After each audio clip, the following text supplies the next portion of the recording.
If you looked at Julian's life from the outside, you would assume he had conquered the world.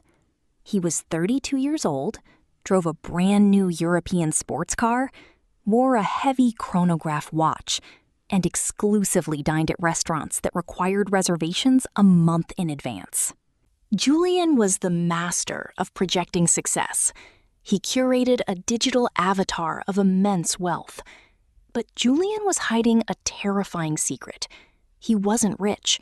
He was simply highly leveraged in the worst possible way. He was a master of the plastic illusion. Julian didn't understand that wealth is what you don't see. Wealth is the cars not purchased, the upgrades declined, and the cash sitting quietly in an investment account. Julian confused purchasing power with net worth. Every time he swiped his shiny metal credit card, the anesthetic of the transaction numbed the pain of paying. He wasn't spending his current money, he was aggressively borrowing from his tomorrow. By his 33rd birthday, Julian's financial architecture was a house of cards. He carried balances on 5 different credit cards, a massive auto loan, and a personal line of credit used entirely for vacations. His total consumer debt exceeded $70,000. But Julian justified it through the trap of hyperbolic discounting. He told himself he deserved the instant gratification because he worked 60 hours a week in a high-stress corporate job. The irony was entirely lost on him. He was working 60 hours a week because he had to service the debt of the items he bought to comfort himself from working 60 hours a week. He was caught in the Sisyphean task of the minimum payment. Every month, his entire paycheck was instantly vaporized. The compounding interest acted like a black hole, devouring his cash flow. He possessed zero liquidity. He was technically insolvent, and the psychological weight was becoming unbearable. The breaking point did not arrive with a massive explosion. It arrived with a quiet, humiliating click. Julian was hosting a business dinner with a potential client. He confidently handed his platinum card to the waiter to cover the expensive tab. 2 minutes later, the waiter returned. He leaned in and whispered the most terrifying phrase in the modern English language. "Sir, your card has been declined." The facade shattered. He had to excuse himself, call his bank in a panic, and ultimately use 3 different cards just to cobble together the payment. He drove home in absolute silence. The cognitive load of pretending to be rich had finally crushed him. That night, Julian sat at his kitchen table. For 3 years, he had engaged in financial infidelity against himself, hiding the bills in drawers without opening them. He was paralyzed by societal stigma and shame. But tonight, he decided to face the monster. He opened every envelope. He wrote down every single balance, every interest rate, and every minimum payment.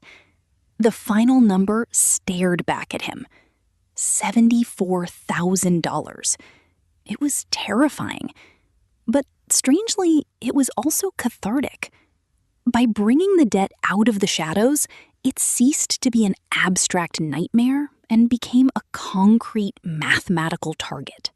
Julian knew that paying a little bit everywhere was failing. He needed behavioral modification. He chose the debt snowball method. He listed his debts from the smallest balance, an $800 medical bill, to the largest, his $40,000 car loan. The next morning, Julian executed a radical paradigm shift. He walked into his kitchen with a pair of heavy scissors and physically cut every single credit card into pieces. He reintroduced absolute friction into his life. He transitioned to a strict cash diet. Then, he liquidated his false status symbols. He sold the heavy chronograph watch. He sold his designer clothes online. He generated $2,000 in cash, and he threw it with violent force at the smallest debt. Within 3 weeks, the $800 debt was eradicated. The account was closed permanently. For the first time in his adult life, Julian felt a massive surge of dopamine that did not come from consumption. It came from liberation. He had gained momentum. He took the payment from the first debt and rolled it into the second. The snowball grew heavier. He took on a side hustle, working weekends doing freelance consulting. Every extra dollar went into the snowball. The journey was not easy. It required brutal sacrifice. He drove an old, beat-up sedan, while his colleagues drove new luxury leases. He politely declined the expensive dinners. He endured the silent judgment of people who thought he was failing, knowing deep down that he was finally winning. 32 months later, Julian pushed the massive, unstoppable snowball into his final liability, the car loan. The balance hit 0. The chain snapped. He was completely, unequivocally, debt-free. Julian had reclaimed his autonomy.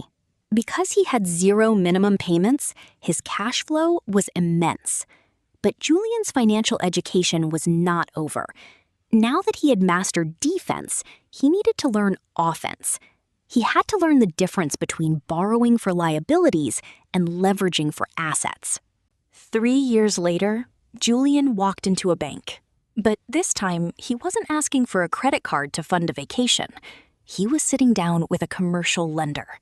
He presented a flawless balance sheet, a fully funded emergency reserve, and a business plan. He used other people's money, a fixed-rate mortgage, to purchase a cash-flowing duplex. He used strategic leverage.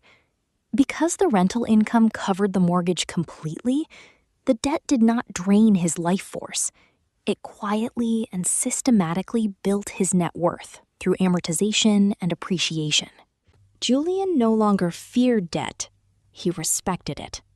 He understood that in the hands of an undisciplined consumer, debt is a prison. But in the hands of an educated investor, debt is a lever that moves the world. The man who once borrowed tomorrow to pay for today had finally learned how to build a tomorrow that pays for itself. The journey from bad debt to good debt is the most profound psychological and mathematical transition you will ever make. It requires you to slay the ego, ignore societal expectations, and endure the temporary pain of discipline for the permanent reward of freedom. If you are currently trapped under the weight of consumer credit, let Julian's story be your catalyst. Cut the plastic, start the snowball, take your life back. Tomorrow, we conclude this monumental week with our Sunday podcast roundtable. We are sitting down with Victoria, our real estate expert, and Sophie, our banking specialist, for a heated debate on leverage or liability. We will discuss exactly where the thin line is between using debt to get incredibly rich and using debt to go spectacularly bankrupt.